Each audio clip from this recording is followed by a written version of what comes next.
I've been keeping an eye on the activity here at KOAC for several years. KOAC is just a sculptural legend in the community, and so someone that I've watched closely.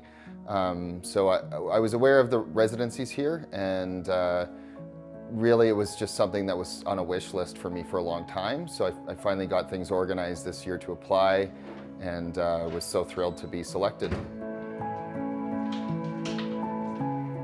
First and foremost, the residency provides a space. So the space itself is situated on this beautiful land just west of Calgary. You literally have a mountain view from the windows of the studio. So at any point you need a moment to just go and think and connect with nature, you're right there in it. You're surrounded by wildlife and just the sounds and sights and smells of nature. So that was really the starting point, was being in such a beautiful space. You're also surrounded by artwork from all over the world. So the sculpture garden there, for someone like myself that just loves sculpture, at any point you could just observe the work of these other artists and be informed by that and influenced by that, and have these exceptional pieces to look up to, right? And including those, of course, of Katie, one of the founders. I knew from having walked the sculpture gardens that there were lots of wild grasses and things right on the land here. But more recently, I've been interested in cattails. I think partly because I grew up around them, and there was a wetland area close to where I wandered as a child, and there's a wetlands here, and so I've been researching that plant, and I still aim to do some studies of the grasses as well. One thing I found really interesting is that there's just so much biodiversity everywhere. I'm trying to make new work, and that's the goal, but maybe a more important goal is to be actually learning from the space and learning from the other artists and the work that's on the grounds here, and in particular learning from nature. You start with an idea, and then you work through the material and all of the problems that come along with it that you need to solve, and eventually you reach a point where hopefully it's successful enough to put it down and move on to the next thing. The art problems never end, but they're the best problems to have at the same time. I tend to work in a lot of different media, in a lot of different forms and processes simultaneously. I don't know why that is, but it's always been the way that I work in sculpture.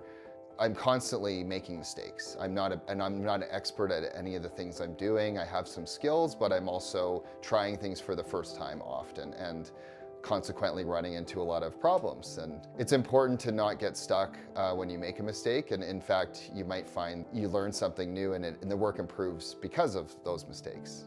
I think this might be true about all work, is there's a phase that's just not pleasant. There's a phase, or could be multiple phases, that are just literally hard work. When you get to the other side of that hard work, there's often these moments that are just sheer joy. It's sort of like in baking, like putting the cherry on top of the cake or something like that. There's these moments where it's just like an aha. And you don't get to those moments if you don't put in the hard work and go through those phases that feel a little bit more like suffering. So for instance, sanding the bronze is very labor intensive, and you have to just go through layer after layer of sandpaper. You're wearing a lot of protective gear, so it's unpleasant in those ways as well. But then of course, when I apply the patina and I'm able to kind of give it that last finish, suddenly the work ought to come to life in a beautiful way, where it wouldn't be able to take on that final appearance if it weren't for all those layers of sanding. I find that work often has that quality, and it's worth it.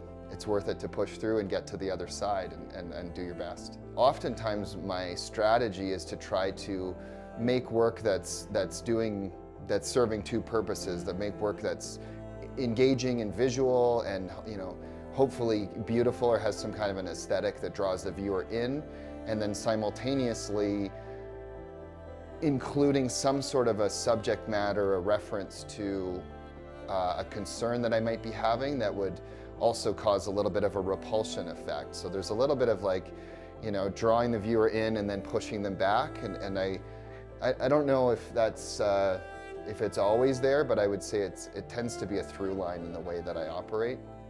The work behind me here challenged me in bronze.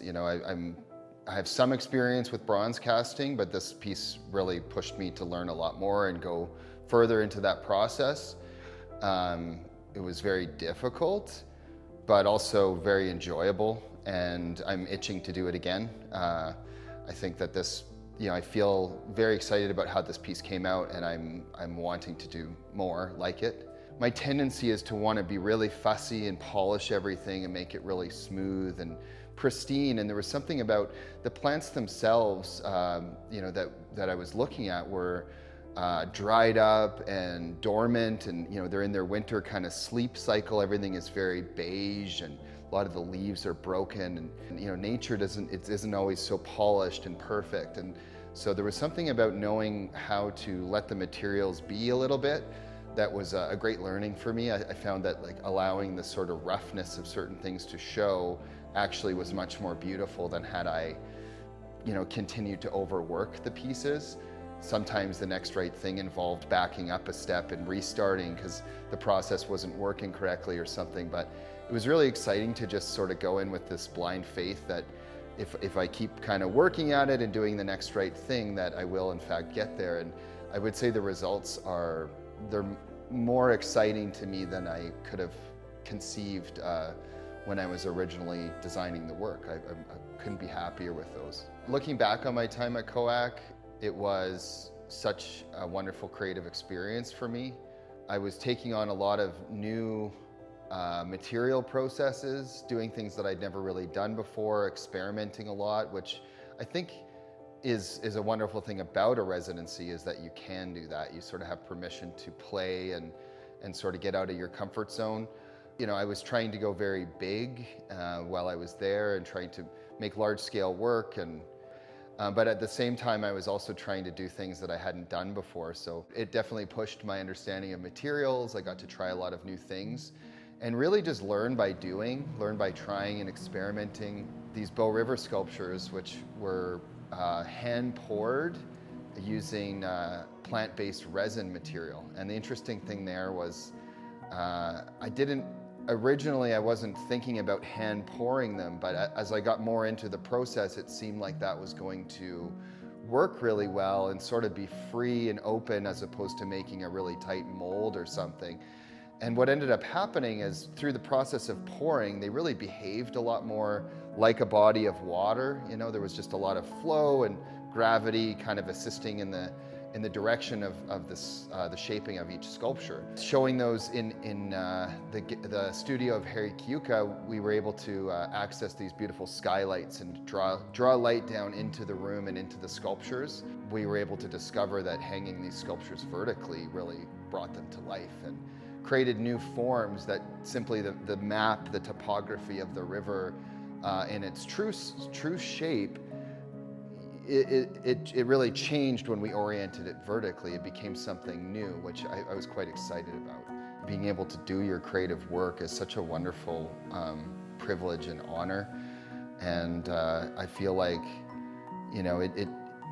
it's hard. It's hard to do it. It's hard to make the commitment or to have the time and the resources, and I think that being supported through the community at KOAC was just such a wonderful blessing for me. The fact that I was able to produce all of this new work and leave there feeling like I accomplished what I want to do and even more, I just feel so thankful and just filled with happiness at this point.